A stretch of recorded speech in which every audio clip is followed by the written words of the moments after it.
Assalamualaikum warahmatullahi wabarakatuh. Waalaikumsalam warahmatullahi wabarakatuh.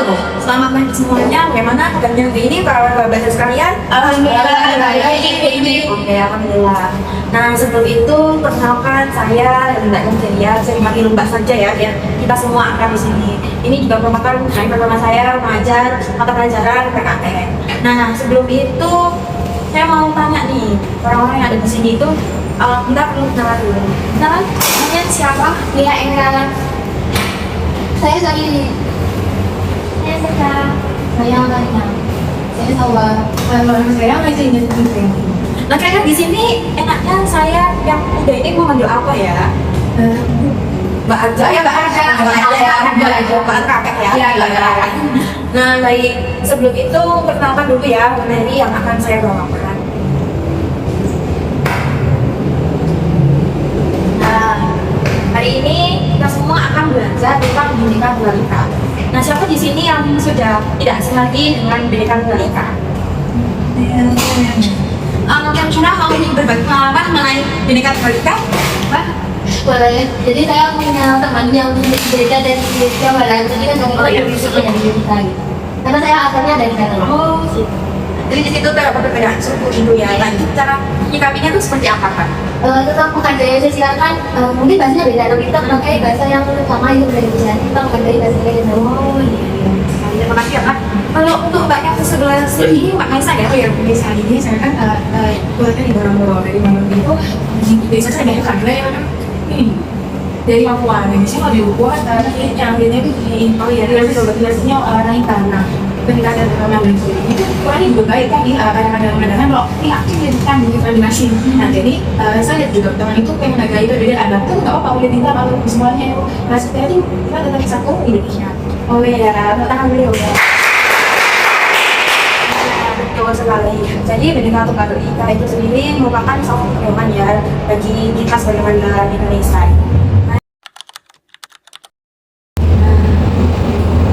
Terima kasih sekali yang sudah memberikan pengalamannya yang luar biasa tadi ya. Nah, kali ini saya akan membahas mengenai arti Bhinneka Tunggal Ika.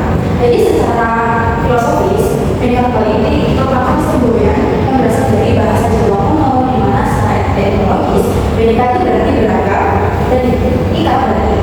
Nah, kemudian oleh karena itu frasa tersebut secara harfiah itu bermakna berbeda-beda, tetapi tetap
tunggal ika itu seperti apa? Nah, saya mau tanya secara personal nih ke kakak sekalian, kalau seberapa penting sih sebenarnya Bhinneka Tunggal Ika itu dalam diri kita gitu?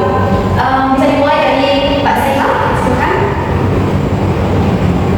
Kalau saya Bhinneka itu bagi saya dalam lingkungan sendiri. Kita kan harus menghargai pasangan berbeda, kalau misal beda suku, beda agama, beda dalam keluarga atau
apa itu ada yang sudah tutup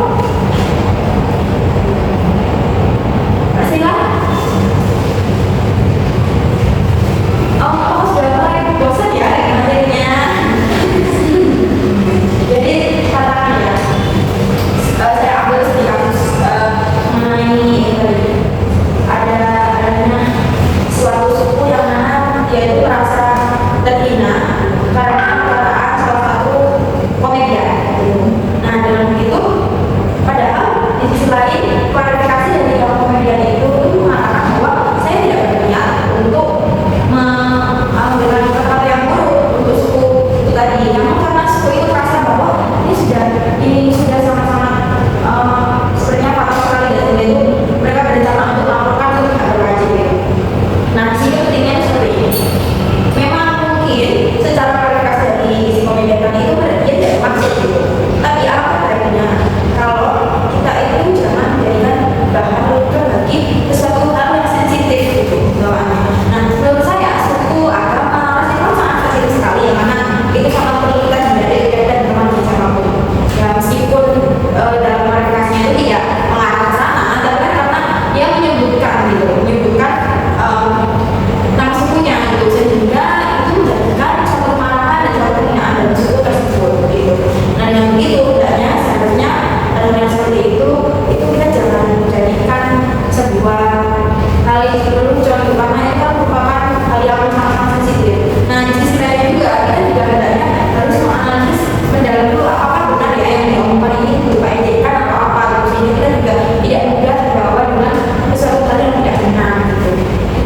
Nah selanjutnya saya lanjutkan ya dari materi itu konflik sama agak berbeda suku agama ras dan agama. Tadi sudah kita bahas banyak sekali mengenai suku agama ras dan agama.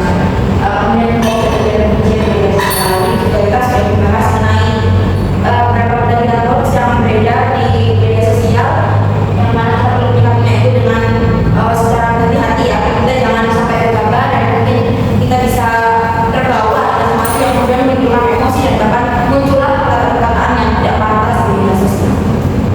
Kalau di sini saya mau tanya nih mengenai gimana sih etika bermedia sosial dengan baik itu? Nah yang mau jawab? Iya ya, kita tidak komentar negatif dan mencapai kesempatan sesuai dengan kita. Nah jadi paling sering itu yang membuat bercanda adalah komentar buruk. Jadi komentar buruk itu meskipun itu merupakan kata-kata yang mana kita bisa saja mengetiknya itu dengan tidak emosi atau apa, tapi apabila orang tersebut sudah merasakan sensitif, itu membaca pun rasanya sudah kayak jaga emosi gitu kan. Nah itulah hal yang perlu hati-hati dalam komentar. Jadi mungkin membaca komentar itu sebenarnya kan tergantung dengan rasa orang kita ya. Kalau kita marah dan sudah sensitif dengan topik tersebut, kita pasti akan membaca komentar itu dengan apa ya negatif juga. Kalau kita mungkin hari itu aku mungkin meskipun komentarnya itu bertujuan untuk marah, namun kita tidak jadi marah kayak gitu kan. Nah begitu kita juga perlu bijak dalam berkomentar. Kita dulu permasalahannya apa. Namun ya seperti itu tadi, kalau mungkin sekarang itu di Indonesia itu sangat benar dengan berita selebriti terutama ya, di mana mereka itu sangat fanatik sekali terhadap apa idolnya, bapaknya gitu ya. Itu jadikan suatu hal bisa bertahan meskipun dengan masalah yang sepele ya.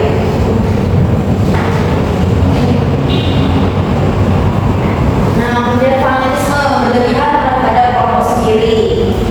Fanatisme itu sering terjadi ketika ada perbedaan ras atau suku, di mana mereka itu merasa bahwa dia adalah yang terbaik di antara yang lainnya. Jadi kita merasa bahwa suku saya lah yang paling baik, agama saya lah yang paling baik.